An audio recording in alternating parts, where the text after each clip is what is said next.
اعوذ باللہ من الشیطان الرجیم بسم اللہ الرحمن الرحیم ان احسنتم احسنتم لانفسکم وان اسأتم فلہا فاذا جاء وعد الآخرۃ لیسوءوا وجوہکم ولیدخلوا المسجد کما دخلوہ اول مرۃ ولیتبروا ما علوا تتبیرا۔ یہ آیت سورہ اسراء یا سورہ بنی اسرائیل، سورہ بنی اسرائیل کا دوسرا نام سورہ اسراء بھی ہے۔ سورہ بنی اسرائیل اس آیت کو اس لیے کہا جاتا ہے کہ اس میں بنی اسرائیل کی سرکشیوں کا اور بنی اسرائیل کی سرکشی کا ذکر ہے، اس لیے بنی اسرائیل بھی کہا جاتا ہے۔ اور سورہ اسراء اس کو اس لیے کہا جاتا ہے کہ اس کی پہلی آیت میں سبحان الذی اسریٰ بعبدہ لیلا من المسجد الحرام الی المسجد الاقصیٰ کی جو اسراء کا لفظ آیا ہے، جس کا مطلب ہوتا ہے رات میں چلنا، جو اسراء اور معراج ہوا تھا،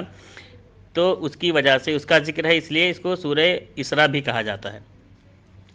اللہ رب العالمین ان آیتوں میں پہلی شروعات کی آیت نمبر 2 سے لے کے آیت نمبر 7 تک میں بنی اسرائیلیوں کی حماقت کا، ان کی سرکشی کا نقشہ کھینچا ہے، اور اس کے بعد اللہ رب العالمین نے یہاں بتلایا کہ ان احسنتم احسنتم، اے بنی اسرائیلیو اگر تم اچھا کرو گے تو اپنے لیے اچھا کرو گے۔ ان احسنتم احسنتم لانفسکم، تم اپنے نفس کے لیے اچھا کرو گے۔ وَإِنْ أَسَأْتُمْ فَلَهَا، اور اگر تم برا کرو گے تو اس میں اللہ کا تم کچھ نہیں بگاڑ سکتے، تم اپنے نفس کے لیے ہی برا کرو گے۔ اور یاد رکھو کہ فَإِذَا جَاءَ وَعْدُ الْآخِرَةِ لِيَسُوءُوا وُجُوهَكُمْ، یاد رکھو کہ جب دوسرا وعدہ آ جائے گا تو وہ کیا کریں گے؟ تمہارے چہروں کو بگاڑ دیں گے۔ لِيَسُوءُوا وُجُوهَكُمْ، تمہارے چہروں کو بگاڑ دیں گے۔ وَلْيَدْخُلُوا الْمَسْجِدَ كَمَا دَخَلُوا أَوَّلَ مَرَّةٍ، اور وہ مسجد میں گھس کر، داخل ہو کر اسی طرح سے توڑ پھوڑ کریں گے جس طرح سے پہلی مرتبہ کیا تھا۔ وَلْيُتَبِّرُوا تَتْبِيرًا مَا عَلَوْا تَتْبِيرًا، اور یہ لوگ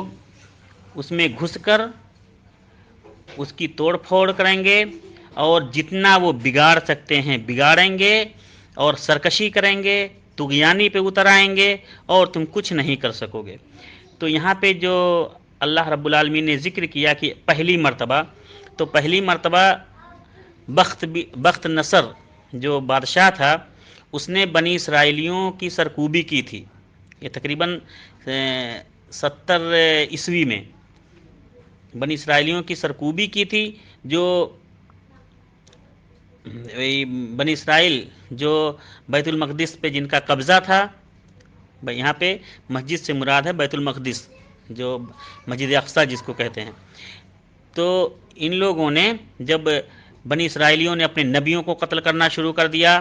اور اپنے حافظوں کو، یہاں تک کہ جو وہاں علماء تھے ان کی ناقدری شروع کر دی، اور تو ان لوگوں نے بخت نصر جو بادشاہ تھا اس نے ان پر چڑھائی کی اور ظلم کیا، اور پھر ان کے جو بنی اسرائیل کے جو رہنما تھے، جو علماء تھے، جو حافظ تھے، جو تورات کے حافظ تھے، جتنے بھی تورات کے حافظ اس وقت موجود تھے ان سب کو قتل کر دیا ظالمانہ طور پر، اور مسجد اقصیٰ میں گھس کر مسجد کی توڑ پھوڑ کی، یہاں تک کہ جو ہیکل سلیمانی تھا اس کو بھی تہس نہس کر دیا ان لوگوں نے۔ اسی کی طرف ذکر ہے کہ اگر تم پھر نہیں سدھرو گے، اے بنی اسرائیلیوں، اگر تم پھر نہیں سدھرو گے اور تم پھر اگر نیک عمل نہیں کرو گے تو پھر دوسری مرتبہ بھی ایسے ہی ہوگا۔ اور پھر دوسری مرتبہ آخر میں وہ لوگ نہیں سدھرے، تو دوسری مرتبہ اللہ رب العالمین نے ان کو امت محمدیہ کے ذریعے سے مغلوب کیا، اور امت محمدیہ کو وہ لوگ ٹیکس دیتے رہے، اور ان کے ہاتھوں جو ہے اللہ رب العالمین نے فتح کیا اور ان کو مغلوب کیا۔ تو اس آیت میں اللہ رب العالمین نے بنی اسرائیلیوں کی بربادی کا اور ان کی ناکامی کا نقشہ کھینچا ہے، اور یہی چیز تمام مسلمانوں کے لیے بھی ہے کہ اگر تم بھی، وہ تو بنی اسرائیل تھے،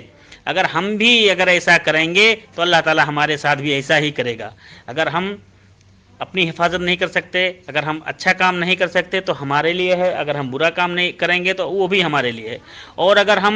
ہم نے دین شریعت کو پامال کیا، اس پہ عمل نہیں کیا، تو یہ سمجھ لو کہ ہم پر بھی کوئی ظالم حکمران بادشاہ بن جائے گا اور ہماری وہ چیزوں کو تہس نہس کریں گے، مسجدوں کو برباد کریں گے اور ہم دیکھ کے کچھ نہیں کر پائیں گے۔